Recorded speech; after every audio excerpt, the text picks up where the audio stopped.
Everybody, I'm sorry, how's everybody doing today? Yay, you can call me CB.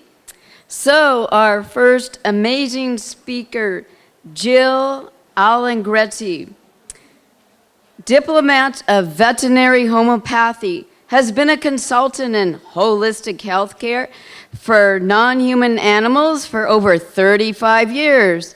She works with home caregivers, shelter and rescue organizations, and veterinary professionals throughout the United States and internationally, and is the author of the Complete Holistic Dog Book, Home Health Care for Our Canine Companions, and the Fresh and Flexible Meal Plan, the easiest, most nutritious way to feed your dog and cat. Her work has been published in professional and trade publications, and including the International Animal Health Journal, the Journal of Academy of Veterinary Homeopathy, and Vegan Life magazine. And it's well documented for us humans that when we eat a plant-based diet, our health improves. Since the China study came out, gosh, 25, 30 years ago, a long time ago, it's been clear that we're healthier when we reduce the amount of animal products we eat. And it turns out that that's true for our dogs and cats as well. So let's look at how those different issues relate to our dogs and cats. You know, we think of, well, I have a cat and I feel like I should feed her meat, but she's so small and does it really make much difference? It turns out that of all the animal products that we consume in the United States as food, 25% of those go to feed our dogs and cats. So 25%, all of the cows and chickens and eggs and dairy and all of that, 25% of it goes to our dogs and cats. So thinking about what we feed them really does have an impact as well. If we extrapolate that, you know, a human eating a vegan diet saves about 1,100 gallons of water and 30 square feet of rainforest every day. If we look at, just as a matter of comparison, a 70-pound dog eating a conventional diet, they consumes about twice as many calories from animal products as a human does. Even though they eat about the same number of calories typically, but twice as many of them come from animal products. So that means if the same dog eats a vegan diet instead of a meat-based diet, the impact of shifting to a vegan diet is going to be enormous. What about the compassion issue? We know that in the United States, at least 10 billion land animals are slaughtered for food every year. And that doesn't even count the fish, right? If our dogs and cats are consuming 25% of the animal products we use for food, it follows that approximately 2.5 billion land animals die to feed our dogs and cats every year. And so it's a big impact. What about the health issue? Animal foods is? The one reason. Yeah, that's close. We're following. Reducing animal products that they eat. They're not necessarily comfortable feeding meat to their dog or cat, but they feel that they need to do that because we've been told for many, many years that that's what they should be eating. It's not necessarily true. We're seeing rising rates of cancer, diabetes, degenerative disease, obesity, so many chronic health issues that are exploding. I work with a lot of veterinarians and teach classes at veterinary conferences, and the old timers often come up to me and say, you know, I've just been seeing these issues explode in my practice. There's just so much more chronic disease at younger ages, and it makes sense that making this kind of a shift can really make a big difference. So they can see the logic behind it and they get excited as well. I believe a big reason for that, for the difference in health impacts between plant-based diet versus animal-based diet, has to do with the toxicity in animal-based food. We know that there is a far greater level of toxic chemical in derived foods than there is in plant foods, and that's a big part of why we're getting sick from those. It's really hard to avoid. You know, I bet a lot of you feed organic and eat organic food at home, right? Feed organic to your animals. That's a big, big improvement, obviously, but we still can't get away from the industrial chemicals. They're everywhere. They're in our ground, in the soil, they're in the water, in the air, they're in the Arctic glaciers. They're everywhere, so we can't get away from them. However, we do know that the higher up the food chain we eat, the amount of toxic load that we consume increases dramatically. If you think about it, if you think about a deer out grazing in the meadow. I live up in the hills outside of Ukiah, and I'm in the middle of 7,000 acres of unspoiled. I'm very, very lucky.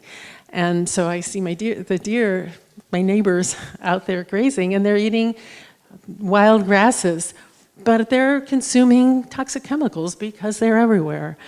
However, each time they eat a blade of grass, they're consuming something unhealthy. But when they do it every day, those substances accumulate in our tissues. We've been hearing a lot about the PFAS chemicals, the forever chemicals that are in Teflon and fire retardants and waterproofing chemicals. They just accumulate in our tissues, and they can make us really sick. And so the deer who is eating those every day has a higher level of those built up in his system than what we would get just from eating the plants. The Environmental Working Group did a study a couple of years ago. They were testing water in rivers and lakes throughout the United States, the continental United States. They tested 500 bodies of water and found in all but 2 of them dangerously high levels of PFAS chemicals, in all but 2 of those freshwater bodies. What was even more interesting to me, well, it was all pretty interesting and startling, but what was even more interesting is that they tested the fish as well, and they found that if you ate, those fish were so loaded with the PFAS chemicals that if you ate 1 serving of fish, you would consume as much PFAS as if you drank the water in the lake for 1 month. It's that dramatic of a difference. So 1 serving of fish gives you as much of a toxic load as if you drank the water from the water that they lived in for a month. That's the power of bioaccumulation. So this is a key reason, I believe, that our dogs and cats get healthier when we eliminate or reduce the animal products that they consume. But a lot of people say, you know, but it's just not natural for a dog to be vegan or a cat to be vegan. You know, we hear so much now about the marketing, the big marketing pitch these days. I think they're kind of onto us. They know this idea of vegan dogs and cats is coming because you notice a lot of the commercials are talking about species-specific diet, as though the proper diet for a dog or cat species is meat, right? Ancestral diets. Well, is that really the meat and the dog and the cat food that we're feeding, is that really a natural diet for them? A wolf in the wild. You know, our dogs are, if we're thinking about our dogs as descended from wolves, and this is why they should be eating the meat that we put in our commercial foods, or fresh foods even, is it really natural? The wolves are out hunting deer and quail and rabbits, jackrabbits running across the field.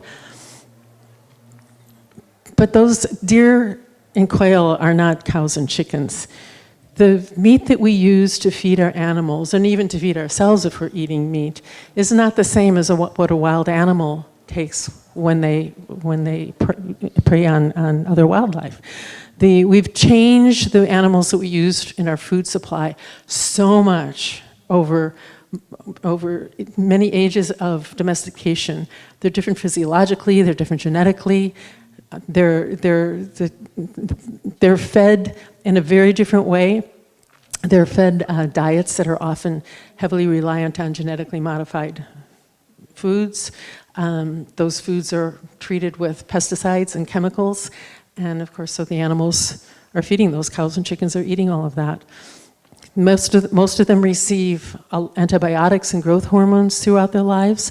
So those two are accumulating in their tissues, and they affect what our dogs are eating. And they live very stressful lives. You know, the life of a factory farmed dog or a cow or a chicken is not very pleasant. And even if they have been, where I live, there are a lot of cows out grazing in pastures, and I'm not convinced they're happy, but even for them, certainly their lives are very stressful at the end. And that alters the composition of their tissues as well. The stress hormones are still there when they're slaughtered, very much so when they're slaughtered, and going through the whole slaughterhouse process. So the meat that we're feeding is not natural. It's not what a wild wolf or a lion or a tiger would be eating. The food, if we're feeding commercial foods, those can also include things that we wouldn't put in a bowl if we were feeding them ourselves. There are a lot of byproducts that are not suitable for the human food chain, things that get swept off the floor and sent to another production line to go into dog and cat foods. Dog and cat foods can include dead, down, and diseased animals that are not allowed to go into the human food supply, but it's okay to put them in our dog and cat food.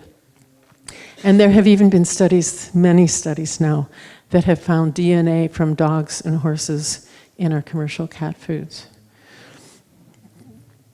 So buying that wild blue buffalo, or I'm not going to mention names, sorry.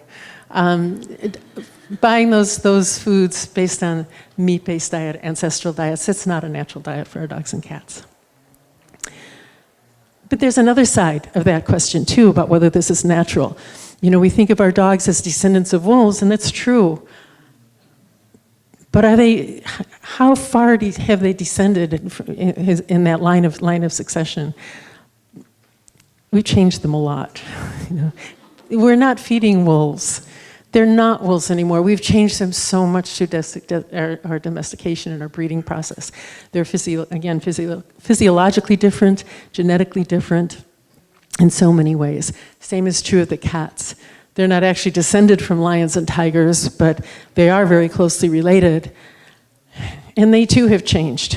We're not feeding the same animals. You know, they've lived with us so long, and until 60 or 70 years ago, there was no such thing as dog food or cat food, so they were just sharing the food that we had on our tables, and leftovers and scraps, and they did pretty well. They survived for many, many, many generations. Here's the big one that people worry about, and it's important. It's an important question. Is it safe? You know, we love these animals. We're responsible for them. We owe them the very best that we can give them in terms of care. Yeah. So we need to know if this is safe. I'm going to ask you a question along this line. One of the big concerns about making the food choices that we eat, and a common problem that people contacted me about for help with how to manage issues at home, is allergies and food sensitivities. You know, whether those are showing up as, a lot of times it's an itchy skin, they're licking their paws, they're scratching, they're twitching and uncomfortable because their skin is bothering them, or digestive issues where they seem to be reactive to certain foods, or they can even be behavioral issues. Runny nose and runny eyes, all kinds of things that are indication of possibly a food allergy. We've had some really big worries floated around about things that we should not be feeding our dogs and cats. Grains are the big one for a long, long time. No grain, no soy, no wheat, the big marketing campaign, grain-free dog foods, right? There was a big question about that being the food of a big allergen. The next big concern was about the lentils in the grain-free food, and the leptins in those, and the problems with soy, thinking that soy is causing these allergies. So that was the second concern. But what about the meat? Is it possible meat is causing allergies? Some animals have been found to be reactive to duck or chicken or something like that. So how many think that what do you think the most common allergen is? The most common cause of allergies in dogs and cats would be? Is that grains? How many think it's grains are the worst? You have good reason to. That's been a popular topic. What about the beans, the soybeans and the lentils? How many of you are worried about that? Nobody's worried. Good, we debunked that one, right? It was all about the lectins, right? Oh, we can't give him beans because of the lectins. But the lectins are broken down when we cook them, and I don't know many people that are eating raw garbanzo beans, so I think it's okay. So what about the meat? Do you think the meat is a big cause of allergies? Okay, and a lot of I don't knows because it's confusing. The truth is that meat is the most common cause of allergies in dogs and cats. So that's the big trigger. If you're dealing with an animal who is having a food sensitivity of some kind, check. It could be from the animal products. In terms of the safety issue, I want to tell you a little bit about some of the animals who have led me down this path. I started exploring home-prepared vegan food in 1996, I think it was. My 95 or 96, I had a Great Dane who had a mild seizure disorder, and I had heard that a vegan diet could sometimes help with that. There was one vegan recipe, vegan dog food I was still feeding dog food then, a long time ago. There was one vegan dog food on the market, and I tried feeding that, and I wasn't particularly happy with it. But I started making some home-prepared meals for her. It did help, but I really did I eliminated all animal products, and it did help with her seizure disorder. Didn't fix it, but it did help. My second Dane after her was Savannah. I met her at the Mendocino County shelter. She was 6.5 years old, which is pretty old for a Great Dane. Their typical lifespan is considered to be 6 to 9 years. And I thought, well, she's an amazing dog. If I can have 1 year with her and give her one really amazing year or so, and if that's all we have, then I would like to do that. She came home. She was really, really thin. Her coat was terrible. She had a terrible respiratory infection. Her ears were infected, and you can even see in this picture, she has little notches on the tips of her ears from scratching so much. They were all scarred up. Her mouth was terrible. It was so putrid. It smelled like she had a dead animal living inside her mouth. It was just horrible. From the day she came home, she was, at that time, a vegetarian at the beginning. It took a little while. Not long after, we transitioned to a vegan diet for her. But from the beginning, she was on a vegetarian diet. Within a week, the bad smell in her mouth went away. Over time, her gums cleared up and her teeth got healthier. Of course, the respiratory infection went away, her coat got better, she got stronger, her energy level improved. And my 6.5-year-old, hope I get 1 year, Great Dane, lived 2 weeks past her 13th birthday. Yeah, it was pretty great. I get choked up. It's a long time ago, and I still get choked up. Here she is, feeling better. Yeah, I called her my bodhisattva dog. She was a very enlightened being. Tila was next. This is the day I met her. She was 2.5 years old. As you can see, quite emaciated. She too had respiratory infections. She had, her coat was terrible. It looked kind of brownish and black. Somebody asked me if she was a brindle because it had this odd brown modeling in it. But she was so sweet and loving right away. Anyway, she came home, and from the day when she was vegan, came home to her first. She'd been eating Canaday when she was in foster. Her first meal was brown rice and lentils and broccoli. Keep it simple, right? Oh my God, she was so happy. She loved it. 7 months later, she was glossy, well-muscled, athletic, energetic, gorgeous. I taught a class at the Living Light Institute about vegan diet, and she was just a few years old, and I couldn't bring her into the class, but afterwards I was taking her for a walk in front of the convention center, and some of the people who were in the class saw her, and they said, "That's your vegan dog? Are you kidding me?" Okay, now I'm going to go home and try it. And she lived to be 12 years old. Also did very well. Lots of energy, very beautiful. My senior girl there. And so they were two of the cases. And of course, I worked with many, many clients over those years who also showed me the powerful impact of the diet and what a great difference it can make and how so many problems really improve. And And it makes sense because the dogs are wolves are omnivores. They are predators, but they do eat things besides animals in the wild. And in fact, our dogs, of course, are too. As evidence of how much we have changed our dogs over the years, the amylase is an enzyme that our bodies make to digest carbohydrates. Wolves, who are accustomed to eating plant foods as well, have 2 copies of the gene that tells our body to make amylase to digest those carbohydrates. Our dogs have between 4 and 30 copies of that same gene. So in the tens of thousands of years they've been living with us, this is just one of the many ways that they have adapted to eating the kind of foods that we eat. So they are perfectly capable of digesting plant foods. We do need to be careful of some things. Taurine is an amino acid that we do not make. I'm sorry, taurine. Yeah, we do not make ourselves. It is, that we do make ourselves. Some dogs, a few breeds, do not do as well at making it themselves. Taurine is available widely in animal-derived foods, less so in plant foods. But it's okay because our bodies can make it.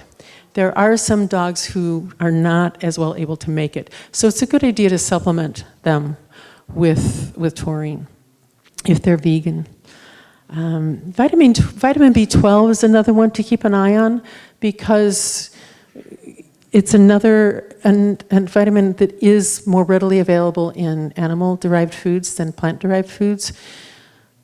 However, our dogs do make some bacteria some B12 in their intestines. The bacteria make it, as do ours. But it's also really, really easy to add it in. If you're already vegan or somewhat vegan, you probably have nutritional yeast in the house and things like spirulina, blue-green algae, and those are great sources of vitamin B12. A lot of the plant milks that we use are also supplemented with B12, vegan forms of B12. So it's really not hard to get that covered. There's also a supplement made specifically for vegan dogs. This company makes supplements for vegan dogs and cats. The company is called Compassion Circle, and they make a powder called Veggie Dog for dogs or Veggie Cat. And it's just really easy to do. You just add a little powder to the vegan meals that you make, and you're covered. Dogs, I don't think, in general, it's not necessary to do that because it's really easy to cover any missing nutrients. Cats do, however, and we'll talk about that. As far as being safe, Andrew Knight is a veterinarian. We have some good research, finally, about a vegan diet versus a commercial diet, a meat-based diet. Andrew Knight is a veterinarian and a professor at the University of Windsor in England. He ran a one-year study where he looked at 2,500 dogs. 54% of them were fed a conventional meat-based diet, 33% were fed a raw meat diet, and 13% were fed a vegan diet. He assessed a number of different categories, indications of health, including the number of veterinary visits these dogs had over the year, the medications they were on that needed to be on, and their veterinarian's assessment of their health status and several other things. The results showed that the vegan dogs, over the course of that year, suffered fewer health disorders than all those other dogs eating meat, whether it was a conventional meat-based diet or a raw food diet. One of his comments in the conclusion of his study was that the healthiest and least hazardous dietary choices are nutritionally sound vegan diet. It's coming from a veterinarian who did the research. It's pretty powerful. What about the cats? True carnivores, right? True carnivores are meat eaters, right?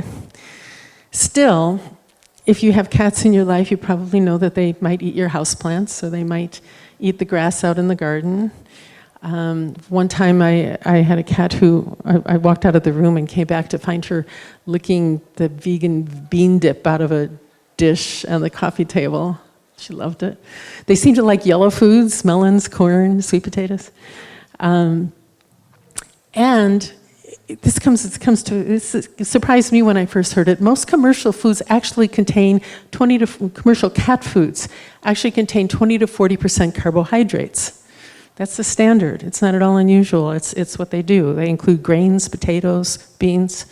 So they're already eating plant foods, those true carnivores of ours. However, it is true that cats cannot get everything they need from plants alone. I'm sorry to say. They do need, not meat, they need supplementation. You know, comes under the category you made her before in the vegan world, that we need nutrients, not ingredients. You know, there are a lot of, we need to meet certain nutrient requirements. Doesn't mean we have to get them from animals, even though that may be a possible source. Same is true for cats. They do need certain nutrients. They must have supplementation to be healthy if they're eating a vegan diet. However, I believe the very best way to address that is to use the supplement made by Compassion Circle for vegan cats. They cover all the bases. They're constantly updating their research and modifying their formula as needed, and they stay on top of it. And you don't need to measure. You don't need to find 1/10 of a capsule of taurine or something to put in their bowl. It's all there. And I have information at my table about Compassion Circle and how to reach them and find their products. Our friend Andrew Knight comes to the rescue again. He also did a study on cats for 1 year. He studied 369 cats. 91% ate a conventional meat-based diet, and 9% ate a vegan diet. He assessed the same health indicators as he did for the dogs. In every parameter that he measured, the vegan cats did better than the ones eating meat by a margin ranging from 7% to 22.8%. So they were healthier than the meat-eating cats in every parameter he measured. His quote in the conclusion said that cats fed vegan diets tended to be healthier than those fed meat-based diets. This overall trend was clear and consistent. The vegan cats are healthier. So yeah, I do think it's safe. Let me tell you a few examples of how this is true. I need to fly through these because I want to get to some ideas of how are you going to do it? How are you going to feed this? But first, Patches had food sensitivities. Every time she would eat a meal, she would start to itch, frantically itching, twitching, licking, running around the room because her skin felt so terrible. She got to the point where she would look at the bowl and cry because she wanted to eat, but she knew she would be uncomfortable. We switched the type of food she was eating, a commercial food at the time. We switched the type of food she was eating. There were no vegan cat foods around then. And she'd be okay for a while, and then the problem arose again. Finally put her on a vegetarian diet, and she did much better. The allergy problem, the sensitivities went away. Atticus is a sweet, loving, gentle-hearted Cane Corso dog who lived with a community of Carmelite nuns in Texas. Beautiful family that they have. He had terrible, terrible gastrointestinal issues, vomiting multiple times a day, terrible explosive liquid diarrhea, repeated bouts of completely losing his appetite, several trips to the emergency room, many, many tests, lots of lab results, all of them found nothing. They couldn't find any reason why he had so much trouble eating any food. His veterinarian was one of the people who had been in my classes about feeding a vegan diet, and she contacted me and asked to help get Atticus onto a vegan diet. We did that. All the problems went away. No more vomiting, no more diarrhea, no more loss of appetite. He was able to eat his meal and enjoy him and be healthy. And the only change was that he switched to a vegan diet. He had already been eating a fresh food diet, and we switched to vegan, and that made the difference for him. Mira had very severe seizure disorder. She had been put on all the pharmaceutical drugs to treat that and was having terrible side effects from them. Multiple seizures every day. We switched her to a vegan diet, and we also did some homeopathic medicine for her. And the seizures dramatically improved. She was down to one maybe every couple weeks. She was weaned off of the pharmaceuticals and maintained that, did really, really well. Unfortunately, her human suffered a severe accident, and she had to bring in a caregiver to take care of her and Mira. And the caregiver refused to feed a vegan diet to a dog. Mira's seizures came back. And before Chloe could recover well enough to set things right again, Mira passed away from the seizure disorder. So that was a really sad case, but it really seemed like the vegan diet was the only thing that changed. Dakota was a senior dog who had been eating a home-prepared diet that included meat, a lot of reliance on salmon, but a lot of different meats. He was aging, everything was slowing down, less mobility, coat was poor, couldn't climb up the stairs without getting winded, and the kidneys started to fail. I see this so many times. Many, many people call me when their old dog's kidneys start to go. And the results are very often very much like what we saw with Dakota. We put him on, continued the fresh food diet, but eliminated all the animal products. About 6 months after we started this, his human ran into a friend out on the road who she hadn't seen in a long time. And her friend said, "Oh, you put a nice dog. Did you get a new puppy?" And it was Dakota. She was doing so much better. The kidney values also started to work again. Mobility was better, the coat was better, energy was better, playing like a younger dog again. And the kidneys started to work again. And I'm telling you, that's not unusual. Yes, they like it. Dogs don't, in general, I find animals know what good food is. You take them off of food that's unhealthy for them and put something really healthy in their bowl, and they love it. They just love it. I don't know this cat personally, to be honest. I found that photo somewhere. But these are all dogs who I know very well, are fans of this. In fact, I don't know if you can see this. There's Gracie is drooling here as she's getting ready to eat her vegan meal. And I just have to show you a couple minutes. This is a cat who was in the family of one of the vets who was in the first class I taught about feeding this way. And she had been on a commercial, fresh kind of food diet for cats that had meat in it. And that's what's in the bowl on the left. And Lisa put down a bowl of that meat-based food and a bowl of a tofu dinner to see which one, Toes was her name, see which one she would eat. So she kind of looked at both of them, and she's eating the vegan one instead of the meat one. I will not tell you that every cat will do this. Can't promise that. But don't let the question of will he like it stop you from trying. So how do we do this? How do we implement it? What are you going to feed? Kibble and canned foods are more of an option than they used to be. There are some on the market. They're not a lot to choose from. They're harder to find. They're highly processed.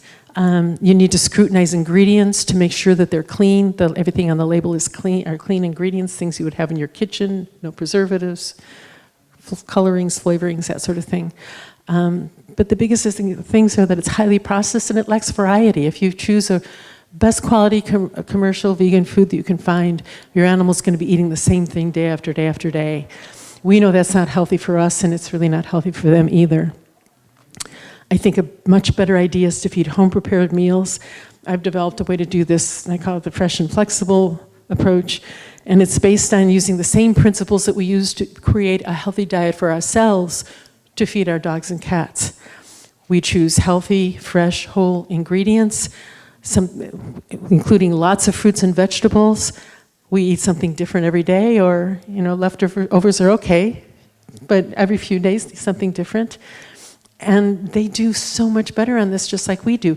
And it gives you all the freedom and all the flexibility that you need to choose vegan foods to put in that bowl, just like you do for yourself. If you do this, again, I will say you absolutely need to supplement a vegan cat. It's necessary. Your cat will get sick if you don't. And I think the veggie cat supplement from Compassion Circle is the best way to do that. Dogs can go on that as well. It's not necessary for most dogs. Some may need a taurine supplement, most do not. But it's good insurance to throw it in if you're not sure. So how do you do this? What are you going to put in the bowl if you're going to try this home-prepared, fresh, vegan diet? Take a look at this. This is a chart that I put together to just, because people say, what am I going to put in the bowl? You need a protein source. Beans, lentils, tofu, tempeh, seitan, nut butters. Be careful, too much fat. You need a carbohydrate source. All the different grains all the time. Don't get stuck on rice or brown rice. Don't get stuck on rice one day, quinoa the next week. Every different kind of grain you can find in the bulk section at your health food store. Also, potatoes, sweet potatoes, winter squash. Whole grain breads are great. Read the ingredient list like you do for yourself. Whole grain pasta even. All those things are fine. Lots of vegetables. Lots of vegetables. Fresh vegetables are just as good for them as they are for us. Nutrient-dense foods. Leafy greens, the cruciferous vegetables, anti-cancer, and many, many other benefits. All the same vegetables you enjoy can go in your dog foods, in your animal's dish, except onions are the only vegetable we need to be careful of. No onions for cats. Small amount of onions for dogs are okay. And fruits, we tend to forget about fruits for the dogs and cats. They benefit from them just as much as we do. Blueberries, strawberries, bananas, apples, all of them. They love watermelon in the summer. They can have all of that. They need fats added to their diet. And again, variety is important. Flaxseed oil is a great source of omega-3 fatty acids. But we want to vary that too. Different oils every day. And that can be olive oil, coconut oil, canola, hemp, and flaxseed, again, is important. Then I like to add a category I call nutrition boosters. And these are things that are the really nutrient-dense additions, things like the nutritional yeast and the spirulina. Also, fermented foods are so valuable. Mushrooms, cooked, they have to be cooked to get the benefit from them, but mushrooms are so great. Wheat germ, lecithin. There are other things on the list, but they're all things that just give them an extra nutrient boost and just make sure you're covering all the bases of what they need nutritionally. The beauty of this is that it's so easy if you feed this way. You notice that. Does that kind of look like your own dinner? Okay, well, your own dinner can be your dog's dinner or your cat's dinner. And that's what makes it so easy. You don't need to follow a recipe. You don't need to have a separate grocery list. You don't need to cook a separate pot of food. If you do it this way, you can very easily extend your own healthy vegan diet to your dog and your cat with just a few cautions and guidelines that I mentioned. Macadamia nuts can make them feel uncomfortable. They don't necessarily make them sick, but macadamia nuts are not a good choice. Basically, the rest of them are good. Peanuts, walnuts, almonds, all those are really good. Avocado? Pardon me? Avocado? Avocado is great. You can go to a lot of websites that'll tell you avocados are not good. If you dig into that, it's because they say really what's not good for them are the seeds and the pits. But I have a feeling you weren't planning to feed your dog the seeds and the pits, right? My cat is obsessed with avocado. But the flesh is great for them. It is. All right, these are just some other follow-up things. You make it simple on yourself, share your own meals, keep an eye out for the onions. I want to get to save some time for questions. So there are a lot of tips to make it easy. You're going to see a lot of improvements. Some of the things that you can do to make sure that they transition easy, make sure you cook the grains and the beans longer than you might for yourself, because they'll be a little softer, easier to digest. If you see them passing through in the stool, puree them. And very often you may see that more at the beginning, and you'll see it less as they begin to adapt to it. Many animals do really well just making a pretty direct transition from one to the other. But if you're not sure, do it slowly. You will see improvements, I do believe. It's very rare that we don't see big improvement when we're going from commercial to fresh or from fresh to vegan. Many health problems resolve. some behavioral problems, anxiety levels, skin problems, lots and lots of things improve. An extra benefit to this is that when you start sharing your values with your dog or your cat, you know, if you've been feeding meat and you're just uncomfortable with that, when you start to be able to extend what you do for yourself to them, it changes things, it changes the relationship. And if you share your meals, now all of a sudden we have a nice Thanksgiving dinner, and you make a beautiful spread for your human family and then put kibble in the bowl. Now your whole family gets to eat the same meal. So we're sharing our culture with them as well. So it really does sort of elevate them. It's a way of just elevating another species and recognizing that there's no hierarchy here, we're all the same. Which I know you all know anyway, and they're happy. Nothing like a happy, smiling, laughing little boxer dog, right? I do have books at the table that go into all of this. There's a whole section of the book just about the vegan diet, and I'd be there all afternoon. Please come by and ask questions. But what questions do you have now? I think we have a few minutes. Yeah. So I was thinking more about cats. We feed our cats wet food and dry food, and I could see how it could condition the wet food to a vegan diet. But what about the dry food? Because the dry food, we usually eat, pebbles available all day. Yeah. You know, if it's necessary to leave food out all day long, there are ways that you can leave a small amount for a shorter period of time and then just clean the bowl more regularly.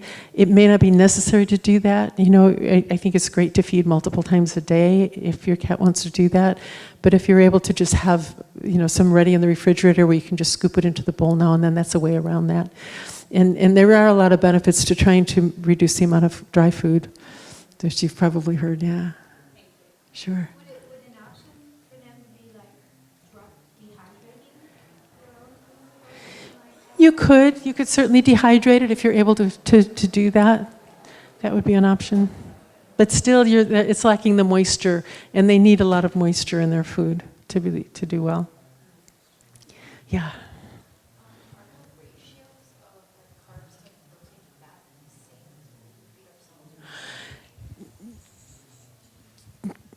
Maybe is the honest answer. Every animal is different. Every animal has different different requirements for macronutrients like that, different proportions. In my book and in my guidelines, I give you a range. I say like 30 to 60% protein, 30 to 60% carbohydrate, 10 to 30% fruits and vegetables. And I make it a range because I don't know what your animal needs. Because they're all different. And so I suggest you start in a middle range, maybe 30% carbs, 30 or 40% protein. Cats should be higher on the protein than dogs as a rule. And then don't forget the fruits and vegetables. And then see. There are a bunch of parameters you can look for to see whether they maybe need more protein. If their energy is a little low, maybe they need more protein. Or maybe they need more carbs.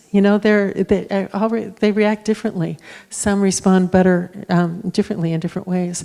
And so if the code isn't quite what it should be, or if you just see things a little off, then you can make adjustments. But that's the value of feeding fresh food, is that you can make those adjustments, and we don't have that option when we feed a commercial food. But it really is a good question because there's no set answer. And it's one of the reasons this draws us closer, I think, is because now we have to really observe and see, okay, as I'm making dinner for my dog or my cat, I think about all those things, so they're more part of the whole process. Yes. How about you? You had on there, you had listed a bunch of oils, Uh-huh. right? And then you already answered the question about the avocado. Uh-huh. But I know a lot of people sort of say, like even for humans, like all of these oils, like olive oil and different kind of canola oil, they're refined, and it's better to, really have natural oils like avocado or hemp seeds or whatever. So I'm just like curious what your thoughts are in terms of the dog and cats, Yeah. natural oils like avocado and hemp seed versus like a processed oil. It's difficult to feed them enough whole food, fatty foods, and also give them enough of the other foods that they need. They need a variety of foods in their bowl, and they do need a reasonable amount of fat in their diet, and so it's easier to get that balance of fats up if you add refined oils. I'm very big on whole, unprocessed foods, but that's an area where, you know, you would have to make a large portion of his bowl avocados or nuts of some kind to get enough fat. And he would be missing out the opportunity to give him other foods. And plus, a lot of those are very high in fiber. Then you have digestive issues with that. So giving the oil separately is helpful. I started calling you, yeah. So you had said that taurine, that supplement was more necessary for cats, not necessarily dogs, but you said that taurine might, how do you know if your dog is? There's some of the large breeds are more, may have a tendency to not be able to make taurine. My suggestion is if unless you have a very, very small dog who you are very confident doesn't have any large breed gene, doesn't have a lot of large breed genes, then you probably don't have to worry about the taurine. Everybody else, give them taurine. They don't even need it every day. 2-3 times a week is enough to give a dog taurine.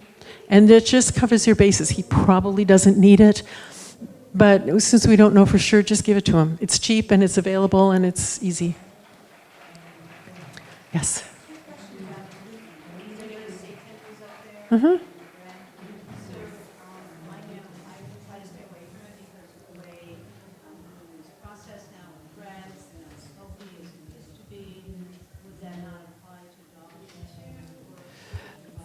About the gluten, whether that's healthy for dogs. You know, again, I'm not big on refined foods. I'm a fan of whole foods. I'm less concerned about foods that are refined with the process we could do in our own kitchen.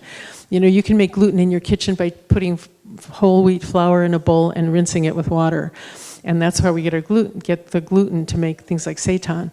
It's a great source of protein, particularly if you have an animal who needs more protein. It's a great way to amp that up.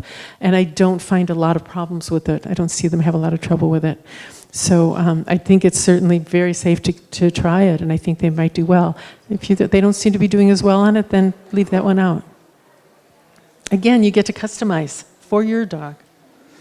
I just went back to the avocado for dogs question because I just always heard absolutely keep your dogs away from the usage just because of the pits. But I looked it up and it says there's a compound called persin, Persin. I don't know what that is. Yeah. And that could be